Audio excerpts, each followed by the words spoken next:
Good evening. Let's continue our study through the book of Romans. We are in Romans chapter 2. We're going to finish off. We're going to start off in verse 17. And as a quick review, we know that Paul's the writer of this letter to those who are in Rome. What I believe is he's writing mostly to the Jews, and we will see some passages that talk about that. In fact, there are a few passages here in the chapter 2 that talk about him referring to the Jews. And in the last study, remember, he mentions the law which the Jews were given by God through Moses, 10 Commandments, and the other laws that they've put around 613 laws in order for them to keep the 10 Commandments. So as we understood that these Jews would follow those laws in order to get themselves into a better place to be righteous. So as we're going to be studying through here, we're going to talk about that a little bit. But I do want to briefly talk about some things that I mentioned last week about how those who are patiently doing the good things in order for glory, honor, and immortality. I don't think I really touched on that very well, but as a Christian and as those who follow Christ, who do know about the good things that God has offered, there is this desire to do what is good in order to continue to obey God, obey Christ. So that glory, honor, and immortality is the focus of, because of the saving grace that God has done through Jesus Christ. I hope that makes sense, but we're going to continue. Verse 17, chapter 2. Indeed, you are called a Jew and rest on the law and make your boast in God and know his will and approve the things that are excellent, being instructed out of law. Now, mention he's talking to those who are Jews, right? You are called a Jew, and what do they have that they understood and know? It's the law that was given to them through Moses when they were in the desert after they were liberated from the Egyptians. Now, they've been in the desert for a long time, and so they have seen, or at least the people that were there knew about God and seen the power that God has done. So all these stories, well, the narratives was being passed down over and over and over and over again through the generations. So these Jews should not have had an excuse, right? They knew God, they know God. So they boast in God. They know about God's power. They know that God created everything. They know that God had assigned the Jews as the promises, or because of the promise that they made, or the promise that he made through Abraham, right? And we'll talk about that late in a little bit, right? So they know his will. What do they know about his will? The commandments, the law, right? God gave them certain instructions in order to let them know he is God and that they should respect that, right? Being instructed out of the law, right?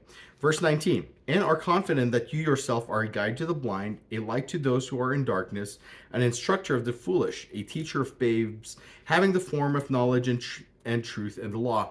Now, remember what Jesus was talking about in Matthew, where he says, let the blind, or if the blind leads the blind. He's basically referring to that idea that, hey, you know what? There are these religious leaders who are all about the law, and they think that they are doing good because they're the leaders of the blind who don't know anything about the law. So there, in a sense, he's saying, hey, yeah, you do know the law, but at the same time, we're going to see that he's also asking them the question, is it really about that? Right? You know the law, but yet you are doing things that are contrary to the law, and yet you are also allowing people to do things that are contrary to the law. Remember, we talked about that in the past study. Okay, verse 20, an instructor of the foolish, a teacher of babes, having the form of knowledge and truth in the law. This is where they have their idea, their knowledge is in the law that was given to them. And that's where their basis of being able to judge other people. But let's continue. Verse 21, you therefore who teach another, do you not teach yourself? I know that when I'm teaching, I'm not only teaching those who I'm teaching, but I also learn because God is teaching me about certain things as I study and as I teach. You who preach, let's continue, verse 21, right? You who preach that a man should not steal, do you steal? You who say do not commit adultery, do you commit adultery? You who abhor idols, do you rob temples? You who make your boast in the law, do you dishonor God through breaking the law? I want to touch a point about the robbing temples part, okay? Because of course we know what adultery is, right? You go behind your husband and your wife's back and do a sexual act with someone else, or even if the thinking of doing a sexual act is adultery, right? We know about that. The abhorring idols. So abhorring idols, right? The Jews have this idea that, well, of course, we know that God is God, right? There is nothing that we can do in order to put God into any particular object, right? God is not an object that we could handle. We cannot grasp. He is spirit. He's around us. He created us, right? Do you rob temples? The idea of this is, wait a minute, we're supposed to be giving God, well, we give God a percentage, a tithe of what we offer him because of the things that he's given us. Same thing with the Jews. Right? They were told, give a tithe. Yet the tithe that they're supposed to be giving, and Jesus talked about this, some of the Jews would actually not help their parents. No, that's something completely different.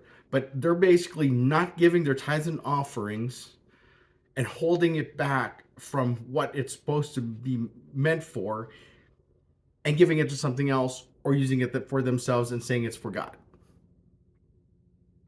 In a way, are they not robbing the temple? Right? Because they are asked to give from God. And in fact, in the book of Micah, is it Micah or Malachi, where it talks about test him in this, that the more you give to God and give it freely and readily and with joyful heart, the more he's going to be able to bless you, the more he will bless you. He said that. Okay, let's continue. For the name of God is blasphemed among the Gentiles because of you, as it is written. 24. The Gentiles basically have a skewed sense of God because of the things that Jews are doing, contrary to what God has asked them to do. And remember, we talked about how the Jews were supposed to be a representative of God, for God. And yet, by doing things that are not, or that were against what God had commanded them, it's wrong. And the Gentiles seeing that and say, oh, yeah, they're just like anybody else, right? Same thing with us Christians. We have this portrayal of who Christ is, right? And the way that we live is seen by others. And there are times when God's name is blasphemed because of the things that we say, the things that we do, and the things that we don't do.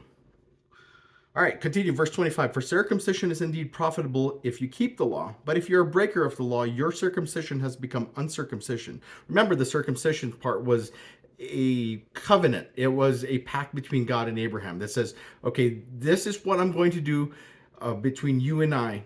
You're going to be the father of many nations, or you're going to be the father of many nations, many people. And Abraham believed him, and because of that, they made this pact, this agreement, this covenant, right? And for that, they did this circumcision part to seal that covenant, that promise. Therefore, if an uncircumcised man keeps the righteous requirements of the law, will not his uncircumcision be counted as circumcision? So remember, if they're doing something contrary to what God has told them, does it even matter that they made this promise with God, that this pact, this covenant? It basically nullifies that whole circumcision. Continuing on, verse 27. And will not the physically uncircumcised, if he fulfills the law, judge you, who even with your written code and circumcision are transgressor of the law? So those who are Gentiles, or even those people who have not made that covenant with God about the circumcision, and they yet do the law and follow the things that God has commanded, are they not going to look at them, at these who made the promise, who made a covenant with God on that circumcision, and just say, look, right? That's what that's talking about. Verse 28, for he is not a Jew who is one outwardly, nor is circumcision that which is outward in the flesh, but he is a Jew who is one inwardly, and circumcision is that of the heart, in the spirit, not in the letter, whose praise is not from men, but from God. Remember, the Lord will commend a faithful person, and he knows everything about the heart of man. Not necessarily the physical appearance. He mentioned that over to Samuel. Remember talking about David before David became king. It's not about the outward appearance, but what's in the heart, right? And so if we are following God's laws, if the people are actually following God's laws and commandments and obeying God and trusting him with all their heart, with soul, mind, and strength, he cherishes that. And yes, God is with us. So we'll continue with chapter 3 next week. I hope you all are blessed, and I hope you are able to glean something from these studies. So be blessed, and we'll continue the study through the book of Romans.